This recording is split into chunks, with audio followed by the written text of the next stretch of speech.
से एक नरक ले जाए। ये जो तन है ये तुम्हारे लिए एक प्रकार से काम करता है, नाव का काम करता है, सीढ़ी का काम करता है। ये तुम्हें नरक की ओर भी लेकर के जा सकता है और तुम्हें ईश्वर की ओर भी लेकर के जा सकता है। अगर तुम चाहो तो इस शरीर से शराब खाने में भी बैठ सकते हो, और अगर चाहो तो इस शरीर से तुम सत्संग की बातें सुन के अपने जीवन को भी बना सकते हो।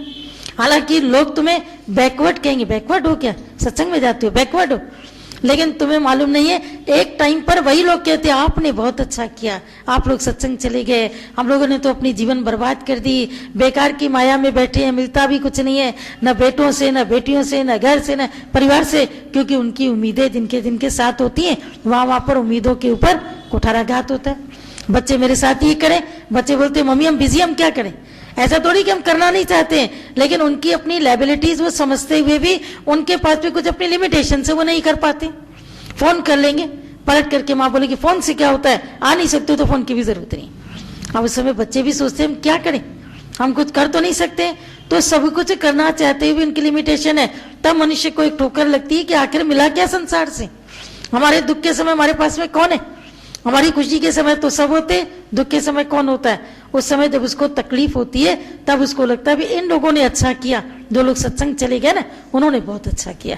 पर जब शुरू में तुम सत्संग आते हो तो सारी दुनिया तुम्हारी लेग पुलिंग करती है, टांग खींचती है, कहाँ जा रहे हो, सत्संग जा रहे हो, गीता के ज्ञान में जा रहे हो, अभी से ही क्या उम्र है तुम्हारी, इस उम्र में कोई सत्संग जाता है। हम जब सत्संग में आते थे तो हमारी फ्रेंड्स हमारा मजाक उड़ाती थी, लेकिन फिर जब वही फ्रेंड्स चलती थी उनमें से कुछ लोग तो बोलते थे नहीं भाई वहां पर कोई चीज है जहां पर उम्र की कोई जरूरत नहीं है।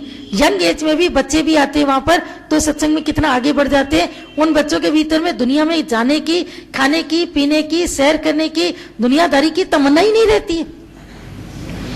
तो लोगों को भरोसा नहीं होता था, लेकिन फिर जब वो और आगे चले और देखा सबको कि वाकई जो चले वो बिल्कुल पक्के होकर के चले, तो वही तुमको सर्टिफिकेट देते हैं तुमने बहुत अच्छा किया, तुम भगवान के रास्ते पर चले हो, तुमने बहुत अच्छा काम किया है, तुम्हारे जैसा काम तो कोई भी कर ही नहीं सकता है। लेकिन ये सर्टिफिकेट पाने तक बहुत लंबा इंतजार करना पड़ता है, और सर्टिफिकेट इस जीवन में मिले कि ना मिले, हो सकता है तेरे मरने के बाद मिले, कोई बड़ी बात नहीं है, लेकिन कम से कम तेरा मन तो माने कि तुम ठीक रास्ते पर चल रहे हो। दुनिया के लोगों के कहने पर आकर तुम अपने रास्ते को जल्दबाजी में छोड़ मत देना कि नहीं इस रास्ते पर जाना बैकवर्ड लोगों का काम है, अभी तो ये कर लें, अभी तो वो कर लें, अभी तो वो कर लें। दुनिया के लोग भी आकर के तुमको भ्रमित करेंगे। तुम सत्संग में जाती हो ना, दुनियादारी में जाती का हो तो तुम्हारे काम भी नहीं होंगे। तुम्हारे काम कौन करेगा, तुम्हारे काम होंगे ही नहीं, क्योंकि तुम सत्संग में जो जाती रहती हो। हमारे उसको बोलो दुनिया में कई लोग ऐसे हैं जो लोग सत्संग में जाते हैं उनके काम भी रुके पड़े, नहीं जाते वो सत्संग में तो उनके काम क्यों रुके पड़े।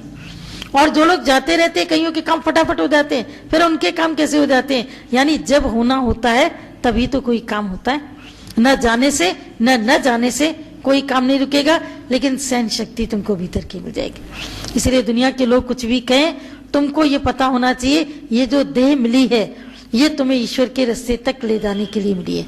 जैसे तुम्हारी सीढ़ी ऊपर जाने की, नीचे आने की एक ही है। तुम्हारी मर्जी, चाहो तो तुम नीचे पलट करके गिरो और चाहो तो तुम ऊपर की ओर चढ़ जाओ, ये तुम्हारा काम। मनुष्य का जन्म बीच का रास्ता है, या तो अधोगति की ओर जाएगा या ऊर्ध्वगति की ओर जाएगा। अगर ऊर्ध्वगति की ओर जाना चाहे तो उसे गुरुओं की शरण लेनी पड़ती है, और अधोगति की ओर जाना हो तो पैसा, संपत्ति, जमीन, जायदाद, स्त्री, पत्नी, बच्चे, इनकी वो शरणागत हो जाए। अधोगति में उसको जाना नहीं पड़ेगा, वो अधोगति में बैठा ही होगा, क्योंकि दिमाग में चिंतन किसका चलेगा, उन्हीं का चलेगा।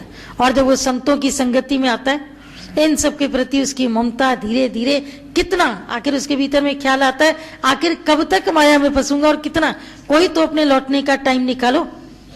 4 जैसे रशियन सिपाही थे, बहुत बहादुरी से उन्होंने लड़ाई की। राजा ने जिस वक्त में उनके नाम पर इनाम घोषित किया, बोला ये 4 सिपाहियों ने ऐसा युद्ध किया जिसको देख करके मैं स्वयं हैरान हूं। इन 4 को मैं इनाम देना चाहता हूं, और इनाम में मैं इनको जमीन देना चाहता हूं कि कल सुबह सवेरे ये 4 सिपाही, 4 घोड़े इनको दिए जाएंगे, बहुत ही तेज गति से दौड़ने वाले, ये उनके ऊपर बैठेंगे और बैठ करके तेज गति से चलते हुए ये जितनी जमीन लेना चाहें ये ले सकते हैं, और शाम को सूर्यास्त के पहले वहां से वापस आ जाए। शर्त केवल इतनी है, आप जितनी जमीन लेना चाहें ये चारों को 4 दिशाओं में पूर्व पश्चिम उत्तर दक्षिण चारों को छोड़ दिया गया। चारों ने दौड़ना शुरू कर दिया। खाली जमीन चारों को 4 दिशाओं में मिल गई। खाली जमीन पे चलते गए। पहले तो जिस वक्त पे चलना शुरू किया तो एक दूसरे को कहता है जमीन क्या करेंगे, है ना अपना मकान, राजा जी हम लोग को नहीं चाहिए, हम लोग के पास सब है। दूसरा कहता है नहीं थोड़ी सी ले लेंगे ना। तीसरे ने कुछ कहा, चौथे ने कुछ कहा।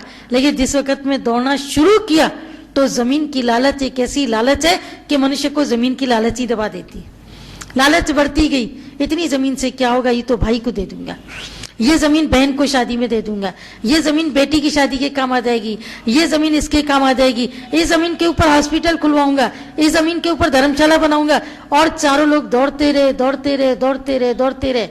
सूर्य बीच में आ गया, वापसी की ओर चल दिया, लेकिन चारों को कोई भान नहीं। दौड़ते सूर्यास्त का जब समय आ रहा है तब वो किसी जगह पे रुके। अरे अभी तो सूर्यास्त हो रहा है, अब क्या करें। लेकिन जैसे ही वापसी की तैयारी कर रहे हैं और उधर से राजा सोच रहा है सूर्यास्त भी हो गया, एक भी जना वापस नहीं आया, जरा पता तो करो ये चारों गए कहां। फिर 4 दिशाओं में 4 अलग अलग मंत्री दौड़ाए गए, घोड़ों के ऊपर जाओ, जाके इनका पता करके आओ।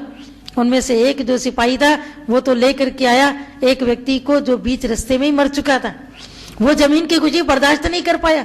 इतनी जमीन करोड़ों की, अरबों की, खरबों की, वो बर्दाश्त ही नहीं कर पाया। रास्ते में उसका हार्ट फेल हो गया था, उसका घोड़ा अलग खड़ा था और वो दूर कहीं अलग पड़ा था। उसको उन्होंने घोड़े के ऊपर लादा, घोड़े से बांधा और बांध करके वापस लेके आए। और बाकी 3 तो अभी दौड़ ही रहे थे, उनको पकड़ के वापस लाया गया। जब उनको पकड़ के वापस लाया गया तो राजा ने उनसे पूछा तुम लोग कहाँ थे। बोला हम लोग दौड़ते के चक्कर में इतना भूल गए कि सूर्यास्त के पहले हमको वापस आना है। बोला वेरी गुड, इतनी बड़ी तुम जंग करके आए जहां तुम्हें मृत्यु याद नहीं थी, जहां तुम्हें घर याद नहीं था, जहां तुम्हें ममता याद नहीं थी, लेकिन लोभ ने, लालच ने तुमको इतना नीचे गिरा दिया कि तुमको जिंदगी याद न रही कि कुछ भी मेरे साथ हो सकता है। क्योंकि मैं पहले ही तुमको कह चुका था कि सूर्यास्त के पहले न आने पर तुम लोग को कठोर दंड दिया जा सकता है, और वो तुम भूल गए। दौड़ते रहे। लेकिन ये तो बताओ तुम्हारा एक साथी ये जा चुका है, ये दुनिया से जा चुका है, अब इसको कितनी जमीन चाहिए। तो उनकी गर्दन नीचे हो गई। बोला मुझे जवाब चाहिए, इनको कितनी जमीन चाहिए। बोला 6 फुट 2.5 गज जमीन, इससे ज्यादा इनको नहीं चाहिए। बोला 2.5 गज का तेरा लिबास, 6 फुट की तेरी जमीन, 2.5 गज होती है तुम्हारा कफन। और वो भी कफन क्या करते हैं, ज्यादा भी नहीं करते हैं, पहले धागे से नाप के जाते हैं। ये 5 फुट का है बंदा, 6 फुट का है, 6.5 फुट का है, उतना ही कफन काटते हैं, ज्यादा नहीं काटते हैं।